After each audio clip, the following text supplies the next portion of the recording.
In my experience as a youth minister for over 14 years, I found out 4 things that always killed my fire. Number 1, it was offense. Anytime I got offended at somebody, I lost my fire. People leave the churches because of offense. Actually, 99% of people that leave the churches today leave because of offense. And for those of us who think, yeah, it's about church, do something and change so that people stop leaving the church because of offense. Actually, in one meeting, Jesus had 75 of his key leaders leave him. If you think that if the church will get perfect, less people will leave the church because of offense. If the church will get perfect, more people will leave because of the offense, because they could not live up to their perfectionism. Offense is unavoidable. We can only stop causing offenses, but we cannot ever stop having offenses. You will be offended. An offense is the devil's trap to cause your fire to die out. It's just the devil's trap. That's all it is. If you look today, somebody offended you. Tomorrow unknowingly you're gonna offend somebody, and it's the devil's trap to kill your fire. That's all it is. The second thing that I've seen in my ministry and personally in my life, or what kills the fire, is disappointment. It's when you dream, you believe, you fast, you pray, and it doesn't happen.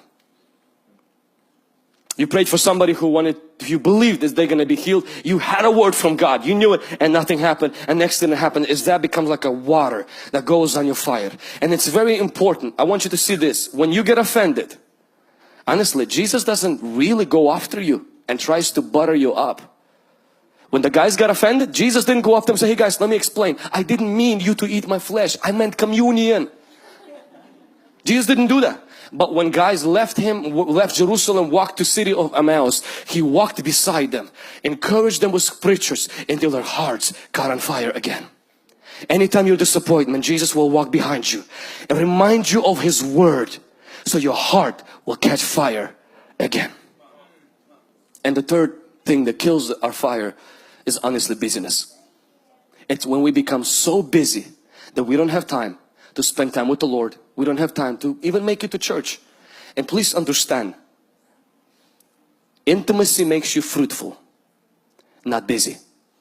Busyness can be a result of intimacy, but busyness itself does not make you successful. Only intimacy with God makes you successful.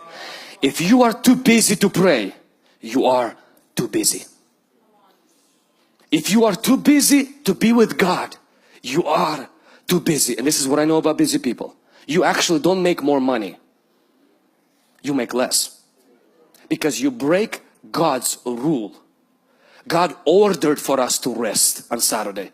If you say, but I'm going to work 3 jobs, 4 jobs, I mark this. You will not make more money. Because God blesses order and you are out of order.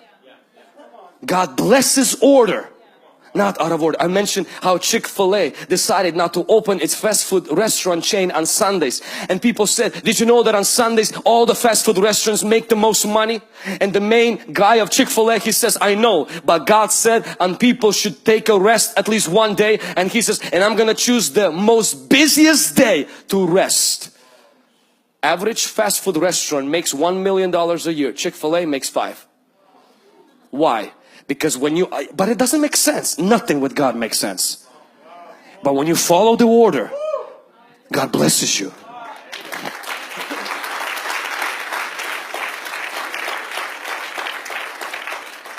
Same thing, when you give, it seems like but you're gonna lose money and somehow you have enough. When you hold on to that, it seems like it's never enough. Business is good if it comes out of your fruitfulness and it doesn't affect your intimacy with God. But the moment you see your fire is dying out, your fire is dying out, cut back on some things. Catch your breath. Relax. You're still gonna die. Why work so hard that you waste you ruin your health to get more money, and then you spend your money to get your health back? Why don't you just keep both at the same time? Because this is not just about relationship with God. This is about your health being. This is about your kids. Knowing who you are. This is about your family. This is about your spouse. This is about everyone, everything being intact. And the last one is materialism.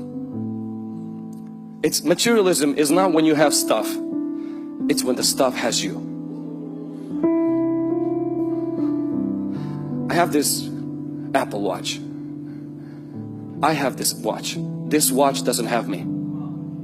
Because at any moment, this watch can be yours. Not today.